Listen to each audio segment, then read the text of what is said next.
Welcome to my channel. तो आज हम यहाँ पे डिस्कस करेंगे ह्यूमन इवोल्यूशन। तो ह्यूमन इवोल्यूशन, जो ह्यूमन है, ह्यूमन का साइंटिफिक नेम क्या है? होमो सेपियंस। तो ह्यूमन जो है मैमल में वर्टिब्रेट्स की क्लास मैमल होती है, उसके अंदर आता है और उसके अंदर जो ऑर्डर है प्राइमेट्स। तो हम लोग कौन से ऑर्डर के अंदर आते हैं? प्राइमेट्स ऑर्डर के अंदर आते हैं। और ह्यूमन, एप और मंकी, इन तीनों का जो रिलेशन है वो एक अलग ग्रुप में आता है, एंथ्रोपॉइड्स। किस में आता है वो? एंथ्रोपॉइड्स। एंथ्रोपॉइड्स। इस एंथ्रोपॉइड्स के अंदर तीन आ गए। एक तो हुआ monkey plus ape plus human. इन तीनों की कैटेगरी जो आती है वो होती है एंथ्रोपॉइड्स। ठीक है, लेकिन जो ह्यूमन होता है वो क्लियरली या इनिशियल उसमें इसको रिजेंबल करा जाता है कि ये क्लोज एंसेस्टर है। मतलब कि इसके जो एंसेस्टर हैं क्लोज, वो कौन है? एप्स। एप सबसे इसके क्लोज रिलेशन में थे, क्लोज एंसेस्टर में आते थे। लेकिन फिर आगे आगे जैसे जैसे डेवलपमेंट हुआ, फिर ओल्ड मंकी इनके रिलेशन में बन गए, इनके क्लोज हो गए। फिर आज के टाइम पे हो गया new world monkey. New world monkey इनके रिलेशन में है। लेकिन ह्यूमन को हमेशा, मतलब ह्यूमन को जो है वो किस ऑर्डर में रखा जाता है? प्राइमेट्स ऑर्डर में। कौन से ऑर्डर में रखते हैं इसको? प्राइमेट। प्राइमेट ऑर्डर है इसका। ठीक है, मैमल क्या है? क्लास है, और प्राइमेट होता है ऑर्डर, और होमिनिडी होती है इसकी क्लास। ठीक है, ये क्या है इसका? ऑर्डर, और होमिनिडी ये इसकी क्लास है। ठीक है, तो यानी कि अगर हम क्लासिफिकेशन करते हैं इसका, तो कॉर्डेटा, वर्टिब्रेटा, मैमल, और ये प्राइमेट्स, होमिनिडी, होमो और सेपियंस।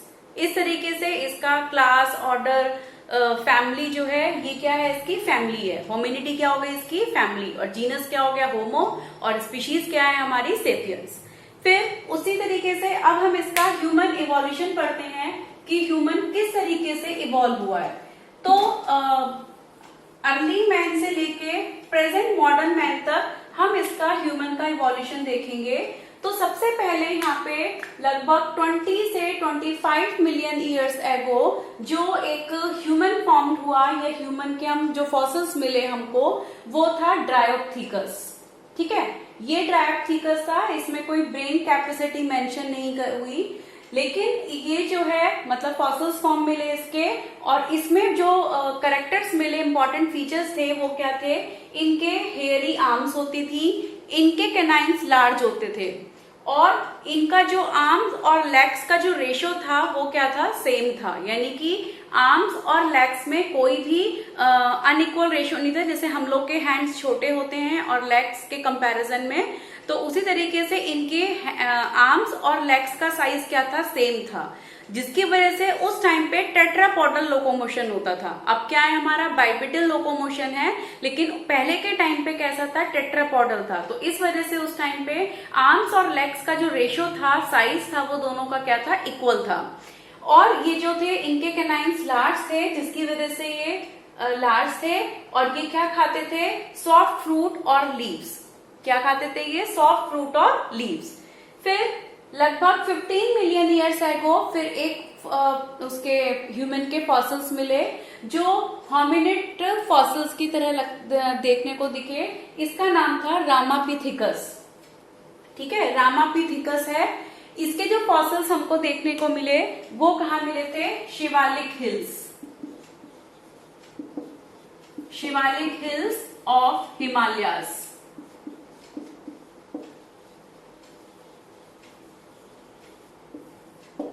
ठीक है, शिवालिक हिल्स में इसके फॉसिल्स देखने को मिले थे।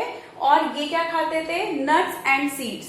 फिर इनके जो कैरेक्टर्स हैं, ये ज्यादातर मैन की तरह दिखते हैं।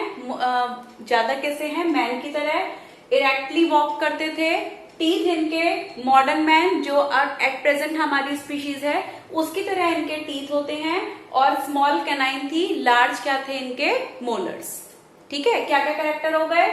ज्यादातर मैन लाइक है, इरेक्ट वॉक करते हैं, टीथ इनके मॉडर्न मैन की तरह हैं, स्मॉल कैनाइन है और लार्ज क्या है इसका, मोलर। फिर इसके बाद जब ये इस पे एक तो शिवापिथिकस और रामापिथिकस दो टाइप के यहाँ पे क्या थे, ह्यूमन थे जिनके फॉसिल्स मिले शिवालिक हिल्स में और उनके इस ये करेक्टर्स थे। तो नेक्स्ट अब हम लेते हैं यहाँ पर थर्ड है ऑस्ट्रेलियोपिथिकस। तो ये 3 to 4 मिलियन ईयर्स पहले जो है अपीयर हुआ था और ये जो है ये कहाँ पे इसके फॉसिल्स कहाँ पे मिले थे, एथियोपिया और तंजानिया में। कहाँ पे मिले थे, एथियोपिया और तंजानिया। और इसकी ब्रेन कैपेसिटी लगभग कितनी थी, 400 to 600 क्यूबिक सेंटीमीटर। ये क्यूबिक सेंटीमीटर होता है, 400 to 600 क्यूबिक सेंटीमीटर। हर्बीवर्स थे, फ्रूट्स खाते थे और ये जो थे मैन लाइक प्राइमेट्स थे। ठीक है, प्राइमेट्स जो थे मतलब ये मैन लाइक प्राइमेट्स थे, लगभग 14 फीट टॉल थे और इसमें अपराइट वॉक करते थे। बाइपेडल लोकोमोशन था इनका। बाइपेडल मतलब जो हम 2 लेग्स पे चलते हैं वो मोशन बाइपेडल लोकोमोशन कहलाता है। और हंटिंग करते थे स्टोन्स के थ्रू। ठीक है, स्टोन्स के थ्रू हंटिंग करना इन्होंने स्टार्ट करा था, यानी कि हंटिंग इन्होंने यहाँ से इस थर्ड वाले ये जो ह्यूमन का टाइप है यहां से हंटिंग करना स्टार्ट हुआ, वो भी किसके थ्रू, स्टोन्स के थ्रू। फिर उसके बाद नेक्स्ट आया इसमें होमो हैबिलिस।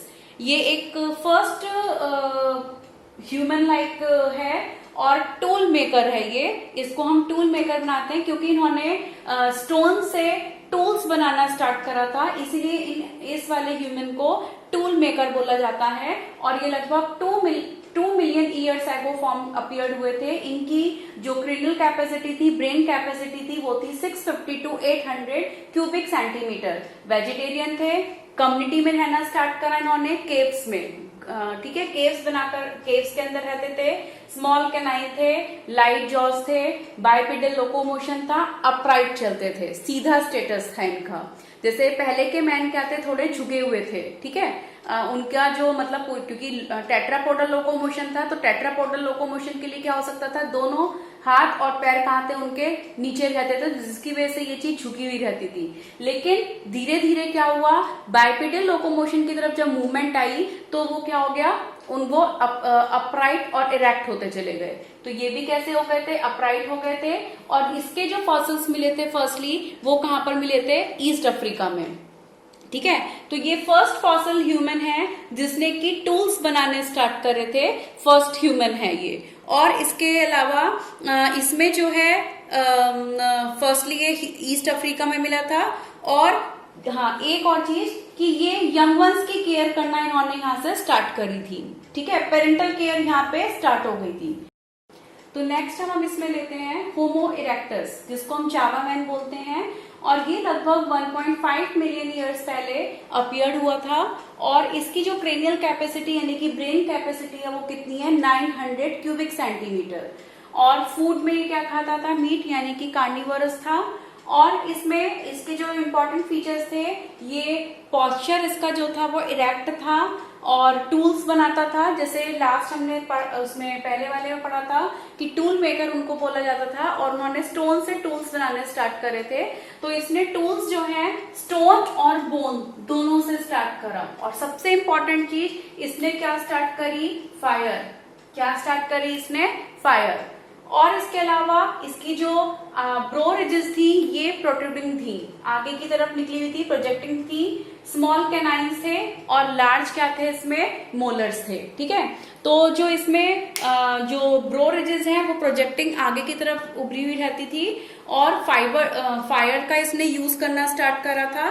और जो हमने इससे पहले पढ़ा था होमो हैबिलिस, वो क्या था, टूल मेकर था। उसने सिर्फ स्टोन से टूल्स बनाए थे, लेकिन इसने किससे बनाए, स्टोन और बोन्स दोनों से बनाए। इसके स्मॉल कैनाइन और लार्ज मोलर थे।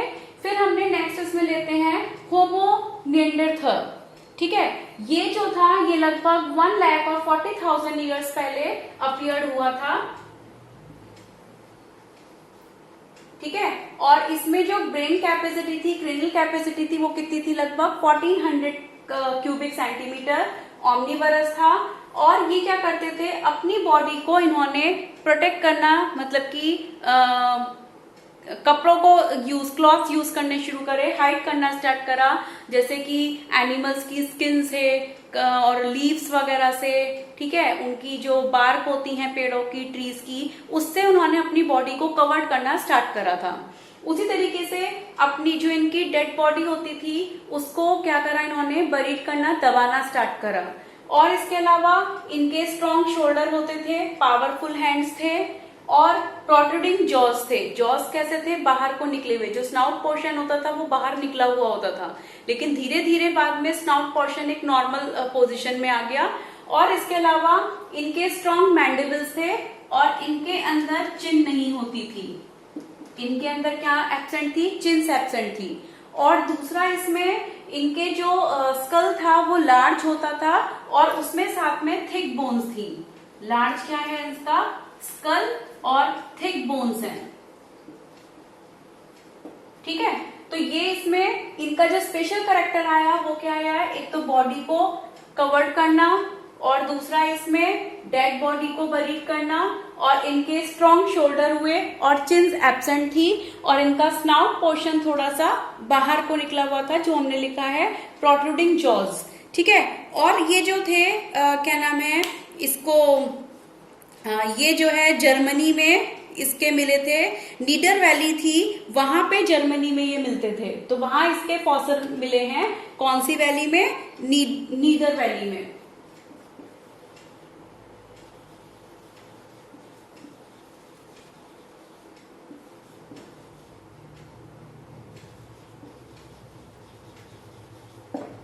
ठीक है, यहाँ पे ये अपीयर्ड हुए थे, यहाँ पे मतलब इनके फॉसिल्स देखने को मिले हैं। तो नेक्स्ट हम यहाँ पे लेते हैं होमो सेपियंस फॉसिल्स, जिसको कि बोला जाता है क्रो-मैग्नॉन मैन, क्रो-मैग्नॉन मैन। और ये लगभग 34,000 ईयर्स पहले डेवलप हुआ था, जिसकी की ब्रेन कैपेसिटी है 1650 क्रेनियल कैपेसिटी, ऑमनीवरस होते हैं। और इनकी जो हाइट थी वो लगभग कितनी थी, 1.8 मीटर हाइट। पहले बहुत ज्यादा हाइट होती थी, अब रिड्यूस होना स्टार्ट हो चुकी है। और इनके जॉज स्ट्रॉन्ग होते थे। इन्होंने केव्स में पेंटिंग करना और उसको डेकोरेट करना स्टार्ट करा था। लार्ज स्कल होता था, विजडम टीथ डेवलप होना स्टार्ट हुआ, क्लॉथ्स यूज करने शुरू करे उन्होंने, किसके, एनिमल स्किन के। और इसके अलावा यहाँ पे आर्ट और कल्चर जो है स्टार्ट हो चुकी थी।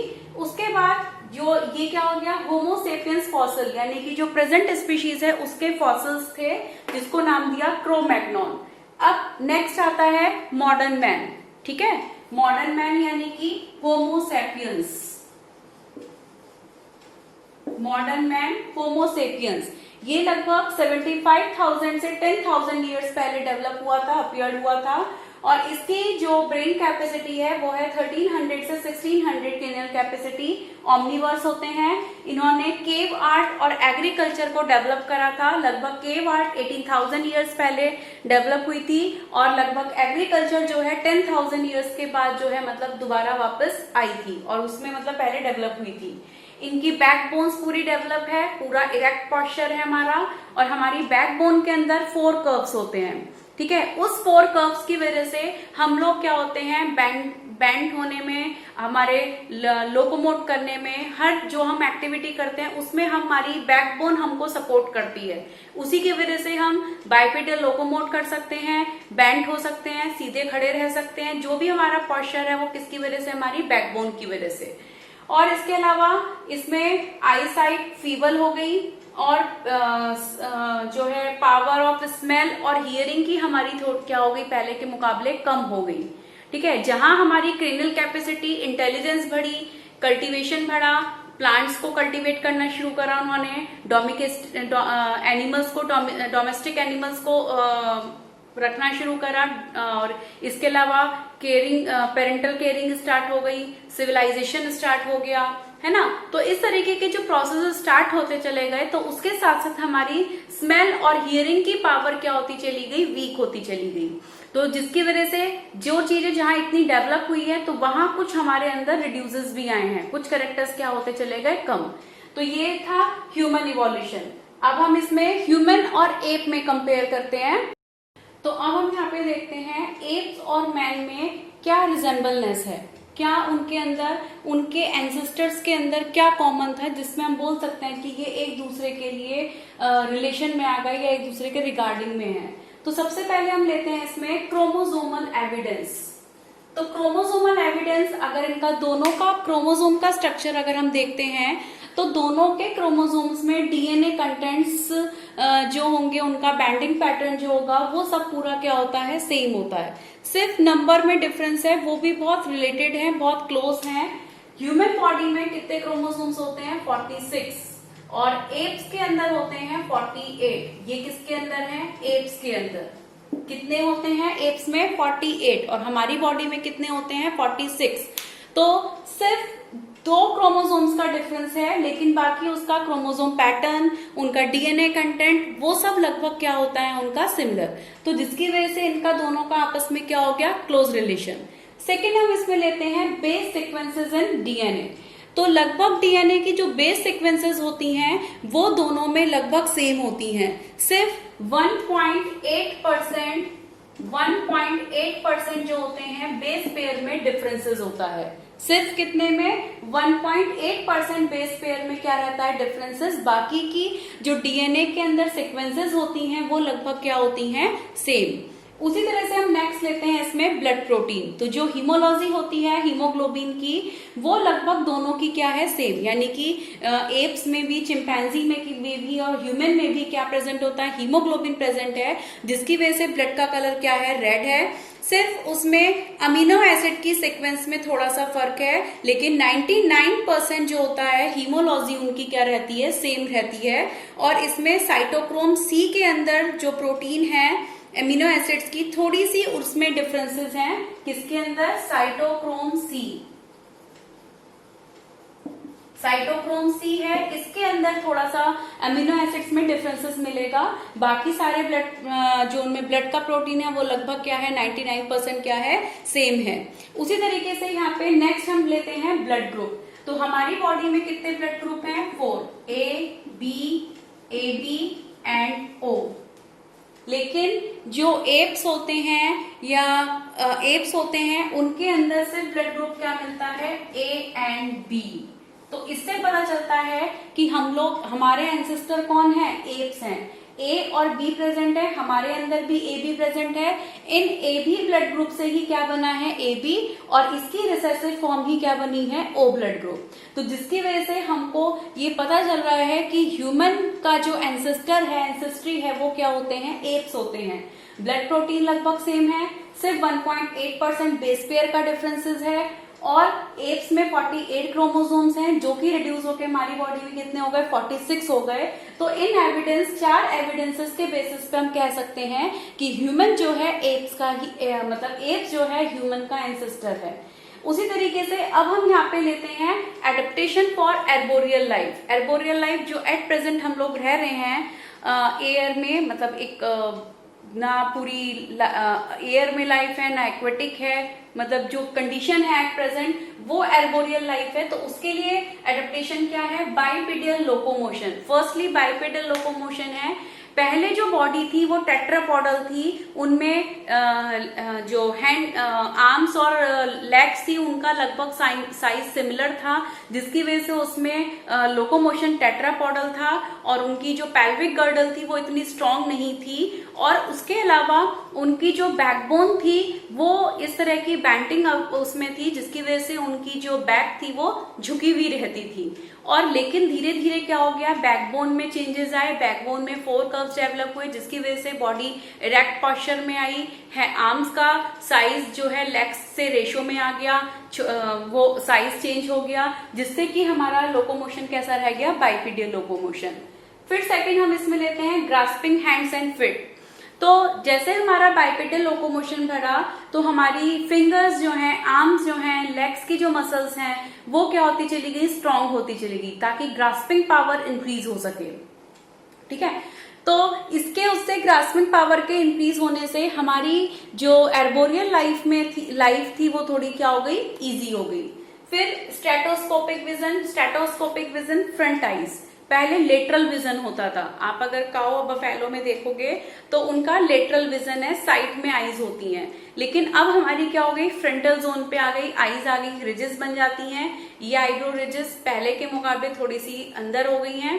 और इनका भी रोल क्या होता है, आईज को प्रोटेक्ट करने के लिए होता है। तो हमारा स्टेटोस्कोपिक विजन है, जिससे कि जजमेंट क्लियर होता है, विजन क्लियर होता है हमारा, और हम एक जजमेंट बिल्कुल एक राइट इक्वालिटी के साथ देखते हैं। और इसकी वजह से ये स्टेटोस्कोपिक विजन जो है हमारा आर्बोरियल लाइफ में सबसे ज्यादा सपोर्ट करता है हमको। फिर रिडक्शन इन स्नाउट, जैसे हमारा विजन पावर इंक्रीज हुआ तो हमारा स्नाउट जो है वो कम हो गया। ठीक है, अगर स्नाउट कम नहीं होता तो हमारी विजन उतनी स्ट्रांग नहीं हो सकती थी, लेकिन स्नाउट के कम होने से हमारी स्मेलिंग पावर कम हो गई। ठीक है, तो आर्बोरियल लाइफ में विजन पावर को स्ट्रांग करने के लिए स्नाउट कम हुआ। दूसरा, ब्रेन एनलार्ज हुआ, स्कल का साइज एनलार्ज होता चला गया, जिससे कि ब्रेन कैपेसिटी हमारी इंक्रीज होती रही और हम इंटेलिजेंसी में, जो ह्यूमन है सबसे इंटेलिजेंट एनिमल के अंदर कैटेगरी में इंक्लूड हो गया। तो आज यहाँ पे इवोल्यूशन चैप्टर कंप्लीट हो गया है। अगर आपको बच्चों कोई भी इससे रिलेटेड प्रॉब्लम दिख रही है, कोई क्वेश्चन है, कोई क्वेरी है, या कोई टॉपिक आपको लग रहा है कि मिस हो चुका है, तो प्लीज आप कमेंट बॉक्स में मेंशन करिए, मैं उसके लिए आपके लिए जरूर वीडियो लेकर आऊंगी। ठीक है, तो आप इसमें अगर कोई भी क्वेरी है तो प्लीज आप मेंशन करिए और पढ़िए, बायो को एंजॉय करिए। Thank you.